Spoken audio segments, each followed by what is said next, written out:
자, 그러니까 이제 수열 단원에 있는 바이블에 있는 문제, 그, 각자 자기 가지고 있는 책을 가지고 예제를 좀 풀어볼 건데요.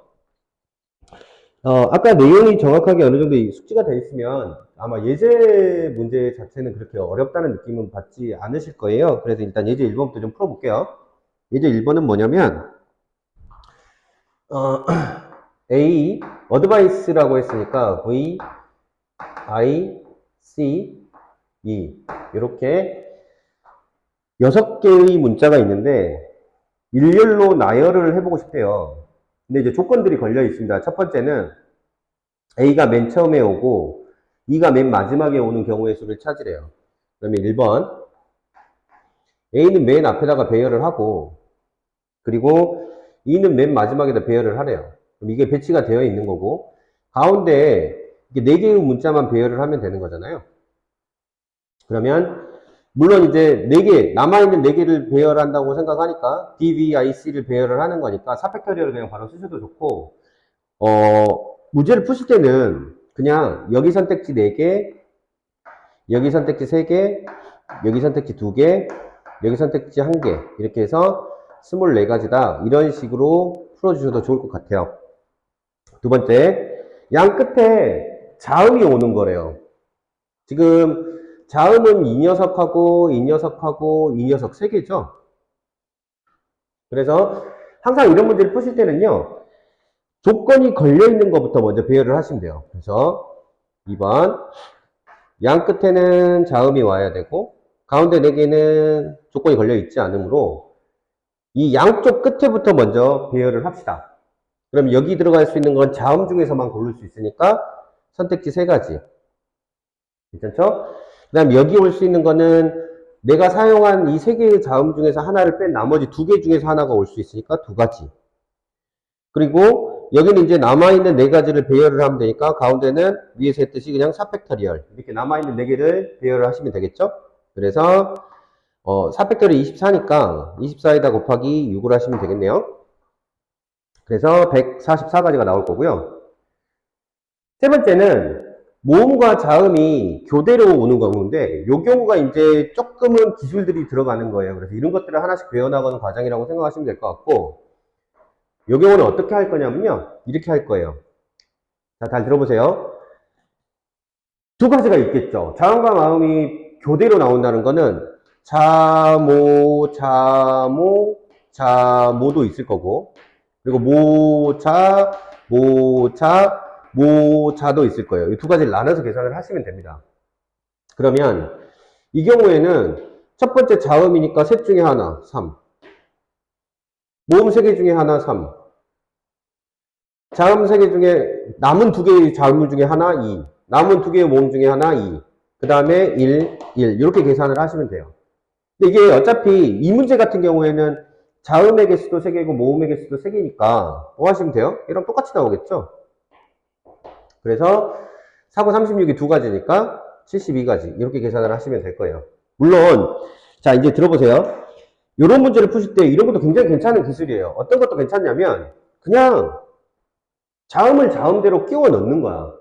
그러니까 자음을 먼저 배열을 해. 그럼 3팩터리얼이잖아. 자음끼리 배열을 잡고 그 다음 모음끼리 배열을 잡아. 괜찮아요? 이렇게 잡아놓은 상태에서 자음 3개 배열된 거, 모음 3개 배열된 거를 이렇게 앞뒤로 이렇게 끼워 넣는다고 생각하세요. 예를 들면 자모, 자가 이렇게 돼 있고 모가 이렇게 배열이 돼 있을 때 얘를 이렇게 앞으로 들어가서 모자를 만드는 경우가 있을 거고 이렇게 자모를 만들어내는 경우가 있겠죠. 그러니까 이렇게 자음끼리 배열하고 모음끼리 배열한 각각의 경우에 대해서 순서를 잡는 게 2가지가 있으니까 이렇게 계산을 하셔도 됩니다. 그러니까 사실 기본은 요건데 이런 방법을 통해서 문제를 푸는 방법을 조금 더 다양화시킬 수 있고 조금 다른 접근법을 사용할 수도 있는 거죠. 그래서 이 문제는 어려운 문제는 아닌 것 같고요. 자, 이제 2번으로 넘어갑니다.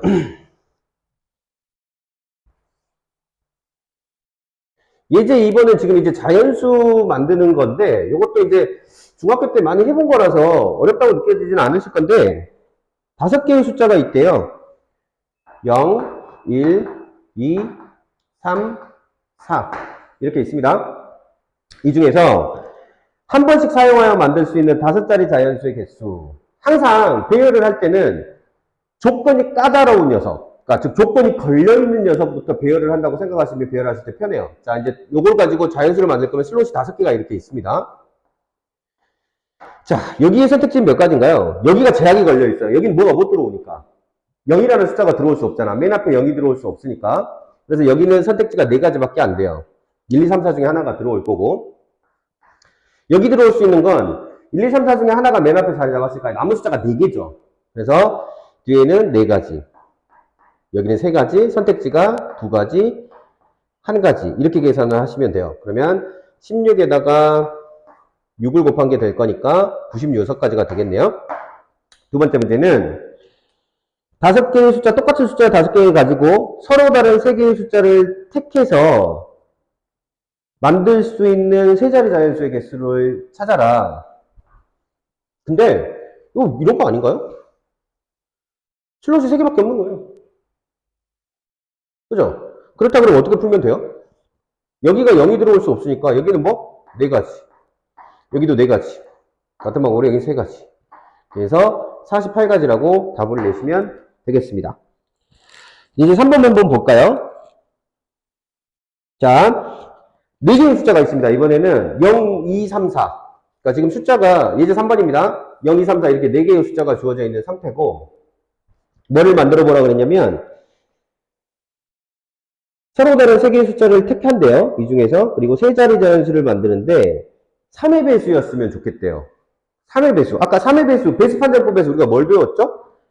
3의 배수는 어떻게 만든다? 각 자리 숫자의 합이 뭐였으면 좋겠다? 3이었으면 좋겠다고 했어요. 그럼 우리가 가지고 있는 숫자가 0하고 2하고 3하고 4가 있으니까 이걸 가지고 숫자 3개를 택해서 그 숫자 3개의 합이 뭐가 되면 좋겠어? 3의 배수가 되면 좋겠지. 그럼 만들 수 있는 게 몇 개 없죠? 첫 번째는 0이 포함됐다 그러면 2, 3, 4 중에서 2개를 골라서 합이 6이 되게, 합이 3의 배수가 되게 만들어줘야 되잖아요. 그럼 방법은 0하고 2하고 4가 이렇게 가능할 거고, 또 뭐가 있어요? 2, 3, 4를 가지고 만드는 방법도 있겠네요. 이거는 지금 아직 배열은 안 한 겁니다. 배열은 아직 하지 않았고 뭘 해놓은 상태다? 아, 3자리 자연수로 만든 숫자를 골라놓기만 한 거예요. 뭐가 될 수 있도록? 그 세 숫자의 합이 3의 배수가 될 수 있도록. 이렇게 세개 더하면 6이고 이렇게 세개 더하면 9니까요. 다른 거 없죠?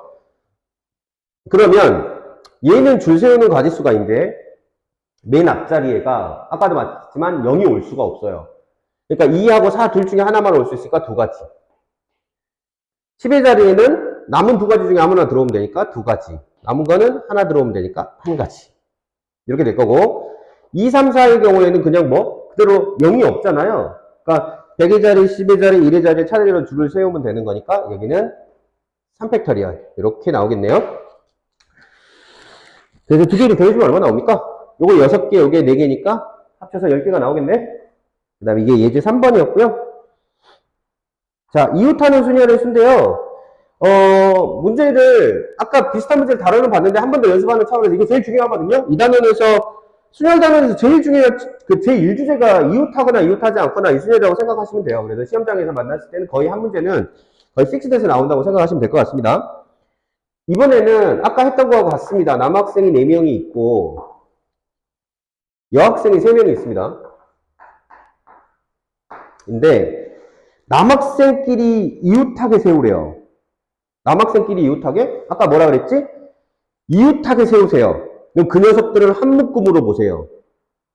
줄을 세우고 묶음 안에 줄을 세우세요. 그러면 얘를 한 묶음으로 본다면 이 묶음 하나와 여자 3명이니까 토탈 4개를 줄 세우는 거죠.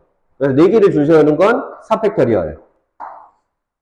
묶음이 4명이니까 그 4명을 또 묶음 안에서 줄 세우는 게 4팩터리얼. 그럼 요거는 24 곱하기 24가 되겠네요. 요거 계산은 여러분이 하시길 바라고요. 그 다음에 두 번째는 뭐냐면 여학생끼리 이웃하게 만들어요. 똑같아요. 이웃해야 되는 경우를 하나의 묶음으로 볼 거예요. 그럼 얘가 한 묶음이고 남학생이 4명이 있으니까 토탈 5개를 줄 세우는 게 되겠죠. 그래서 전체를 묶어서 줄 세운 다음에 묶음 안에 줄 세우는 가지수가 3명을 줄 세우는 거니까 3팩터리얼. 그래서 요거는 120에다가 곱하기 6을 하시면 되겠네요. 그래서 이게 이웃하는 순열의 수가 될 거고요. 자, 이제 5번은 이제 같은 상황입니다. 같은 상황에서 문제에서 여사건 쓰면 안 된다 했어요. 여집합을 써서 전체에서 이웃하는 경우를 빼는 방법을 사용하면 안 된다 했죠. 언제 제외하곤. 이웃하는 거거나 이웃하지 않는 게 2명인 경우를 제외하곤. 그렇지만 우리는 그냥 기본적으로 일반화를 시키기 위해서 뭘 하자. 기본적으로는 전체에서 아닌 걸 빼주는 방법을 사용하지 않겠다라고 기억을 하고 계시죠. 그랬죠? 그래서 여학생끼리는 이웃하지 않았으면 좋겠대요. 여학생끼리는 이웃하지 말래. 그럼 얘 빼고 나머지를 먼저 줄 세운다고. 남학생 4명을 줄 세우는 게 4팩터리얼. 그러면 남학생이 이렇게 줄이 서 있어요. 4명이. 자, 여학생 3명이 있습니다. 3명의 여학생한테 사이사이 들어가라고 하는 거죠. 첫 번째 여학생 나와. 자리 골라서 들어가. 선택지 몇 개? 하나, 둘, 셋, 넷, 다섯. 그래서 첫 번째 여학생의 선택지는 5가지. 두 번째 여학생의 선택지는 아까 만약에 누군가가 이 5개의 자리 중에 하나에 들어갔다면 같은 자리에 들어갈 수 없으니까 두 번째 여학생의 선택지는 4가지. 세 번째 여학생의 선택지는 3가지. 이렇게 계산을 하시면 됩니다. 그러면 결론은 숫자 꽤 큰데요. 24에다가 20에다가 3이니까 60인가요? 이렇게 계산을 하시면 되겠죠? 이런 계산을 여러분이 하시길 바라고요. 두 번째. 이번에는 뭘 하라 그랬냐면 남학생끼리 이웃하지 말래요. 그러면 여학생 3명밖에 안 되잖아요. 3명부터 아닌 녀석부터 조건이 걸려있지 않은 나머지를 줄 세운다. 3팩터리얼. 그럼 여학생이 이렇게 3명이 이렇게 딱 자리 잡고 있는 거 아니야? 그쵸? 자, 남학생 첫 번째 나와. 어디로 들어갈 거야? 선택지. 하나, 둘, 셋, 넷. 그래서 4가지. 두 번째 남학생의 선택지는 하나가 빠졌으니까 3가지. 2가지, 1가지. 이런 식으로 계산을 하시면 되겠죠. 그러면 요거는 6 곱하기 24. 이렇게 계산을 하시면 되겠네요. 괜찮죠? 숫자 차이가 꽤 난다. 그죠? 10배 차이가 나네요. 그죠? 근데 이게 이런 방법은 사실은 저는 무조건 경우의 수는 시험장에서도 흔들리지 않는 그 일관된 논리를 여러분들이 기억하고 그 방법으로 문제를 푸는 습관을 들이셔야지 시험장에서 당황하거나 실수하는 경우가 줄거든요. 그런 관점에서 본다면 적절한 방법은 아닌데 이건 이래요. 여학생이 3명밖에 없잖아요. 남학생이 4명이잖아요. 그러면 남학생끼리 이웃하지 않게 하라 그러면 그냥 이 3명이 이렇게 사이에 딱 들어와야 되는 거 아닌가요? 그쵸? 그러니까 이 여학생은 여학생끼리 줄 세우고 남학생은 남학생끼리 줄 세워서 쑥 들어가면 돼요. 그래서 그냥 얘 줄 세우는 게 3팩터리얼, 얘 줄 세우는 게 4팩터리얼이니까 딱 줄 세워지고 나면 너는 여기로, 너는 여기로, 너는 여기로 이렇게 들어가야 되는 딱 한 가지밖에 존재하지 않아요. 그래서 그냥 3팩터리얼 곱하기 4팩터리얼로 계산을 하셔도 크게 지장은 없습니다. 얘는 숫자가 예쁘기 때문에 그래요. 그러니까 일반화된 방법은 아니라는 거 꼭 주의해 주시고요. 이게 이제 예제 5번이었습니다. 자, 이게 이제 드디어 등장한 적어도 조건이 있는 건데 뭘 사용하겠다는 얘기냐면 어떤 특정한 경우의 수를 카운트하는 데 있어서 그러니까 전체 경우의 수에서 가능한 모든 경우의 수에서 문제의 조건에 맞지 않는 녀석을 빼버리는 방법. 뭐 여집합을 사용한다, 뭐 여사건을 사용한다, 막 이런 다양한 용어를 쓰는데 간단해요. 이런 거죠. 전체가 이렇게 있어요. 나는 이 경우의 수를 찾고 싶어요. 근데 이 경우를 찾는 게 더 쉬운 거야. 그러면 전체에서 누구를 찾아서 얘를 찾아서 얘 빼버리는 게 이 계산하는 것보다 더 간단할 수도 있겠죠. 그래서 사실은 스스로가 이거는 그냥 다이렉트로 계산하는 게 빠른가? 아니면 반대의 경우를 계산을 해서 전체에서 빼는 게 빠른가를 스스로 자꾸 판단하는 훈련을 하긴 하셔야 돼요. 안 그러면 적어도라는 단어 때문에 의도적으로 이 여사건 또는 여집합을 쓰는 방법을 썼다고 오히려 더 문제가 복잡해지기도 합니다. 어쨌든 한번 풀어보자고. 슈퍼맨이라고 했으니까 8개의 문자를 일렬로 나열한대요. S, U, P, E, R, M, A, N. 8개의 문자가 있고요. S와 N 사이에 2개의 문자가 있는 경우에서 여기서부터 조금 난이도가 올라가긴 하는데 S하고 N 사이에 2개의 문자가 있네? 경우를 잘 나눠야 돼요. S하고 N의 순서를 정해주지 않았잖아. 그러면 일단은 S하고 N이 1순서로 잡히는 경우도 있고 N, S 이렇게 순서가 잡히는 경우도 있겠죠. 이 사이에는 2개의 문자가 들어가야 됩니다. 이렇게 2개의 문자가. 괜찮아요? 됐죠? 그러면 일단 요거부터 만들자고. 안에 2개가 들어와야 된다 했으니까. 문제에서 뭐라고 그랬냐면 문자 2개가 들어와야 된다 했으니까. 그럼 여기에다가 넣을 수 있는 선택지는 몇 가지가 있어? 하나, 둘, 셋, 넷, 다섯, 여섯. 6가지가 있으니까 여기에 선택지는 6가지. 하나가 사용됐으니까 여기 선택지는 5가지. 괜찮아요? 그러면 이렇게 만들어진 하나의 묶음이 나한테 있는 거야. 이 묶음하고 그러면 이제 이미 4개를 써먹은 거잖아. 그럼 숫자는 4개가 남아있네. 어떤 문자가 남아있을지 모르겠지만 이게 4개의 문자가 남아있다고. 그러면 이 녀석하고 요렇게 5개를 줄을 세워주면 내가 원하는 게 되겠죠. 그러면 요거는 5팩토리얼이 되겠다. 그러면 앞에 여기 채우는 가지수가 몇 가지였냐면 6, 5, 30가지였으니까 이렇게 계산을 하면 돼요. 자, 이제 고배법칙에 입각해서 얘랑 자리를 바꾼다고 해서 이 전체 경우에서가 바뀌나? 똑같잖아. 여기도 요 곱하기 5일 거고 이 덩어리랑 남아있는 4개의 문자를 배제하라는 거는 똑같이 5팩토리얼일 테니 여기도 똑같이 이렇게 계산해 주시면 될 겁니다. 됐죠? 그래서 요 2개 곱한 거가 더한 게 답이 되겠죠. 5팩토리얼이 얼마니까? 120이니까 120에다가 30, 숫자 왜 이렇게 커? 3600에다가 2개니까 7200 요렇게 되겠네요. 요게 이제 바로 첫 번째 문제고요. 적어도 한쪽 끝에는 줄을 세우는데 적어도 한쪽 끝에는 뭐가 왔으면 좋겠대. 모음이 오는 경우였으면 좋겠대. 그러면 생각해봐. 어차피 8개 세울 거야. 여기가 하나, 둘, 셋, 넷, 다섯, 6개가 이렇게 있고 양쪽 끝에가 이렇게 있는 거야. 봐봐. 경우는 4개야. 여기 자음 오는 경우도 있을 거고 자음 모음 오는 경우도 있을 거고 모음 자음 오는 경우도 있을 거고 모음 오는 경우도 있겠지. 괜찮아요? 근데 자, 우리가 원하는 건 얘는 아니야. 얘가 우리가 원하는 거고 얘가 원하는 거고 얘가 원하는 거야. 양쪽 끝에 하나 이상이 뭐여야 되니까 적어도 하나 이상의 모음이어야 되니까. 그럼 잘 생각해봐. 요거 계산하고 요거 계산하고 요거 계산하는 거 더하는 게 편할까? 아니면 전체 줄 세우는 가지수, 즉 8팩토리얼을 계산을 해놓고 거기서 뭘 빼는 게 편할까? 내가 원치 않는 요거를 빼는 게 편하겠지. 이게 계산이 한 번만 하면 되잖아.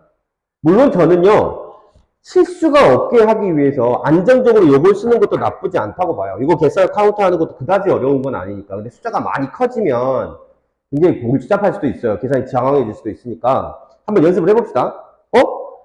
경우는 이거밖에 없잖아. 자자, 자모, 모자, 모모밖에 없는데 그 중에서 내가 원하는 건 자모, 모자, 모모야.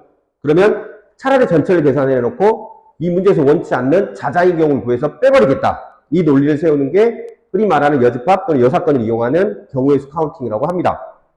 자, 그러면 우리는 지금 뭐 할 거니까 전체 8팩토리얼에서 뭘 뺄 거야? 이걸 뺄 거야. 자, 보자고. 그러면 이쪽에는 자음이 와야 된대. 자음이 누구 있지? 자음이 요거, 이거 자음이 뭔지 모음인지 모르면 이 문제 절대 때려치기도 못 봅니다. 자음 5개, 모음 3개. 됐죠? 그래서 자음 5개 중에 하나를 여기다 먼저 채워 넣읍시다. 5개 중에 하나 골랐고요.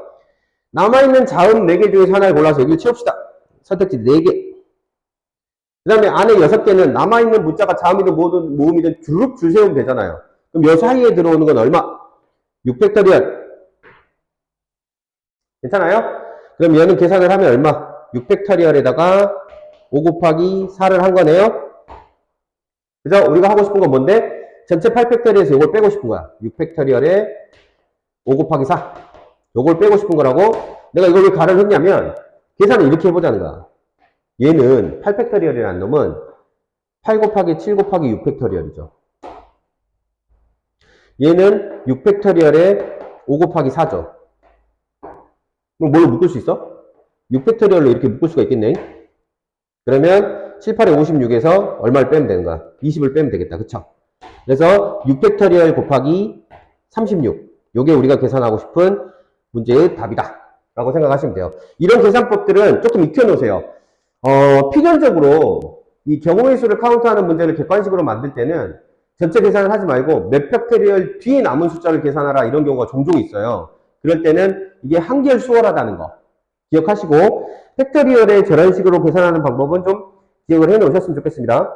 예제 7번은 집합하고 함수가 연관된 문제인데 얘는 나중에 한번 쭉 묶어서 뭐 함수가 그냥 함수인 경우, 1대1인 경우, 증가 조건이 있는 경우, 감소 조건이 있는 경우, 증가 플러스 중복 조건이 있는 경우, 감소 플러스 중복 조건이 있는 경우, 뭐 공역과 치역이 같은 경우에서 싸그리 한번 정리를 해드릴 거예요. 그때 가서 하기로 하고 지금 여기서는 일단 함수의 개수 문제는 스킵하겠습니다. 자, 8번 문제입니다. 자, 조금 어려워하는 문제는 그나마 이웃하냐 이웃하지 않냐 하고 이 사전식 배열 문제를 그나마 조금씩 어려워들 하시는 것 같아요. 자, 사전식 배열 문제인데 문제에서는 어떻게 나와 있냐면 문자를 A, B, C, D 5개를 사용한대요. A, B, C, 사전식 배열이라고? 그럼 우리는 어떻게 한다고? 각각의 알파벳에다가 빠른 순서대로 숫자 배열한다고. 숫자를 이렇게 할당을 한다고. 2, 3, 4, 5라고 생각하고 문제를 풀겠다, 우리는. 그때 C, D, A, B, E는 몇 번째 등장하겠냐? 작은 순으로 나열했을 때. 그러면 C, D, A, B, E. 3, 4, 1, 2, 5라는 숫자는 1, 2, 3, 4, 5를 가지고 배열해서 만든 숫자의 나열 중에 몇 번째에 등장을 하니 몇 번째 놈이니? 라고 물어보는 거란 말이지. 그러면 아까 했던 거하고 비슷하죠? 맨 앞자리가 1인 놈이 몇 개 나와? 요 앞에 있는 놈이 몇 개인지 카운트 하자고. 그래 얘가 몇 번째인지 알 거 아니야.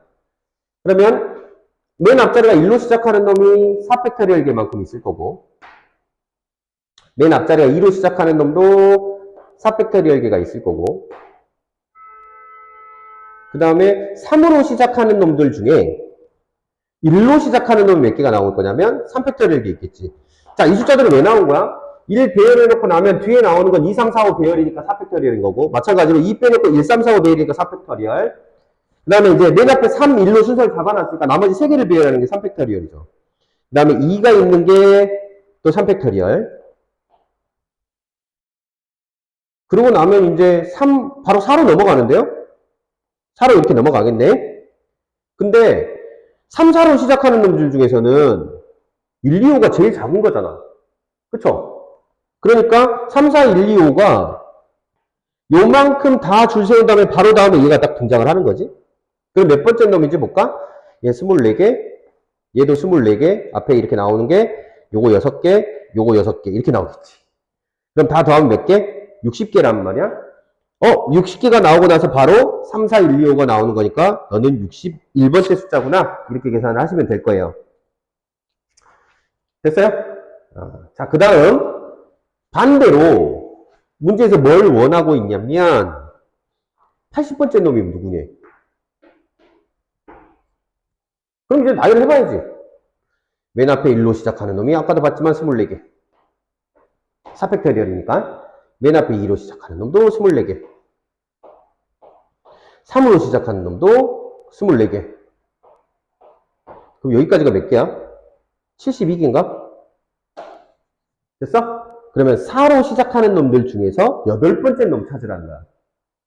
이제 작은 놈부터 봅시다. 탁, 1 해봐. 요게 몇 개? 6개잖아. 3팩터리얼. 그럼 여기까지 해서 몇 개? 70? 8개. 그러면 4, 2로 시작하는 놈들 중에서 이제 두 번째 놈 찾으면 되겠지. 그게 첫 번째 놈이 79번째, 그 다음 놈이 80번째 때니까. 4, 2 중에, 4, 2로 시작하는 놈 중에 제일 작은 놈은 4, 2를 썼으니까 135겠네. 얘가 135. 얘가 몇 번째 놈이야? 79번째 놈. 그 다음은 1, 5, 3으로 가는 놈이 80번째 녀석. 그래서 4, 2, 1, 5, 3이 뭐다? 80번째 녀석이 되겠다라고 기억을 하시면 될 것 같습니다.